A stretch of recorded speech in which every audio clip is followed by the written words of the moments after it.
Ever feel like you could use a little coaching when you're driving? Like maybe a million backseat drivers all chiming in on every little thing you do behind the wheel. Right. Well, get ready, because that's kind of the future Elon Musk sees for Tesla's self-driving tech. Yeah.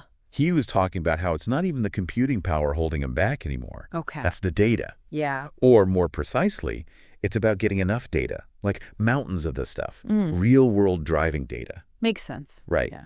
And he would know, right? Right. I mean, the guy's got his finger on the pulse of uh, some pretty cutting-edge tech. He does. In fact, did you know Tesla's software is already crunching through something like 1 billion data points Yeah. every single second? Wow. Yeah, that's a lot of data points. It's mind-blowing. Yeah. But even with all that processing firepower, the real roadblock is having enough real-world situations to learn from. It's like trying to teach someone to swim by showing them pictures of a pool.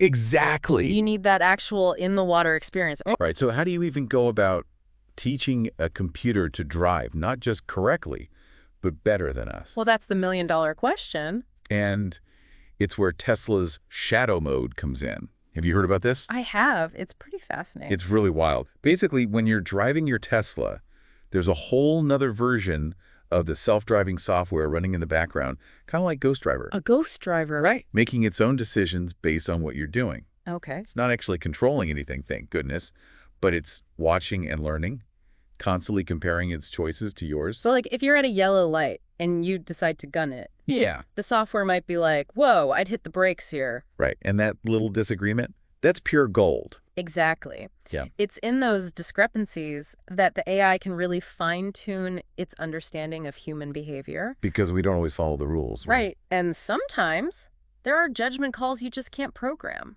It's intuition, experience. Exactly. And by analyzing millions of these micro decisions across, well, their entire fleet, Tesla's AI gets to see it all, learn from our collective driving wisdom, or lack thereof in some cases. It's like a giant invisible driving school. Right. But it made me wonder, if Tesla's already using data from all their cars on the road, does that mean smaller companies are just out of luck? Well, it definitely gives Tesla a huge head start, that's for sure. It's the beauty and maybe a little bit of the scary part of big data, but there are other ways to approach this. Okay, so what do they do?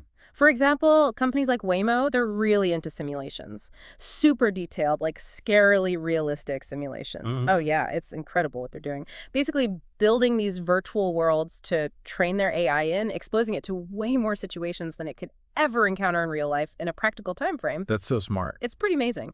And others are all about partnerships, sharing data, working together on open source platforms, so it's not a one-horse race. So it's not just about how much data, but what you do with it, right? Exactly. Which kind of leads to something I think we all wonder about. If our cars are turning into these like super sophisticated data collectors, constantly watching our every move on the road, what does that mean for our privacy? It's a great question. I mean, are we cool with our driving habits being analyzed, even if it's anonymized? It's a trade-off. And if these self-driving systems are essentially a reflection of how all of us drive, the good, the bad, and the ugly, what happens to individual expression on the road? Interesting question. It's a strange new world out there. It seems like we're all just along for the ride, Buckle up. right? Buckle up.